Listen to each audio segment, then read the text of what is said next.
Цусны даралт ихсэх өвчнөхийн хоо шимтгийллийн талаар ярив. За тэгэхээр цусны даралт гэдэг нь судасны хананд үзүүлж байгаа цусны урсгалын хүч юм аа.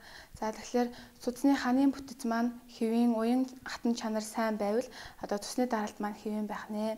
За тэгэхээр цусны даралт ихсэх өвчнөхийн шалтгаан одоогоор тодорхойгүй байгаа бөгөөд за цусны даралт ихсэх өвчнөд маань олон хүчин зүйлс нөлөөлдөг байгаа. Удамшил, нас хүйс, амьдралын хэв маяг буюу буруу хооллолт, хөдөлгөөний хомсдол, мөн илүүдэлжин, за хоолндоо давс хэтрүүлэн хэрэглэх, эрдэс кали болон магний хомсдол, за мөн хорс зуршил болох архи тамхины хэрэглээ, за мөн гавал тархины гэмтэл зэрэг олон хүчин зүйлс маань нөлөөлдөг байгаа. Цусны даралт ихсэх өвчнийг эрт оншилж эмчлээгүй улмаас цусны хан нарийсах, зүрхний зүгээс зүрхний хэм алдагдах, за мөн нүдний хараа муудах, тархины цусан хангаж муудснаас одоо тархинд цус харвах, бөөрийн дутагдал зэрэг одоо хүндрэлүүд үүсдэг байгаа. Иймд та хоол хүнсэндээ за шинэ жимсгэн болон хүнсний ногоо, эслэг болон эрдэс кали болон магнигаар баялаг хүнсний бүтээгдэхүүнийг түлхүү сонгон хэрэглээрэй.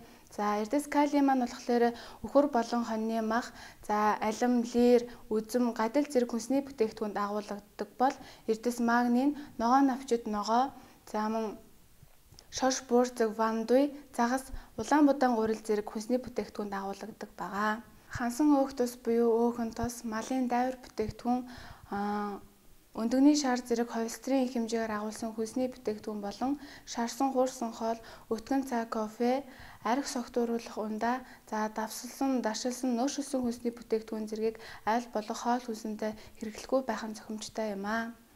За хоолны давс нь хоол хүнсэнд амт оруулаад зогсохгүй боловсруулсан хүнсний бүтээгдэхүүнд их хэмжээгээр агуулгадаг тул хоол хүнсний хэрэглээнд давсны хэмжээ маань нэмэгдэг.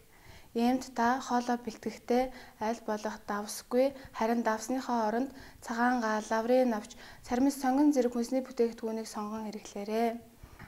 Цусны даралтыг та тогтмол хянаж өдөр бүр идэвхтэй дасгал хөдөлгөөн хийн, зөв зохистой хооллохоос гадна архи тамхиныхаа хэрэглээг бууруулж чадсанаар та цусны даралтыг ихсэх өвчнөөс урьдчилан сэргийлээ зогсохгүй цусны даралт ихсэх өвчнийг бүрэн хянах боломжтой юм аа.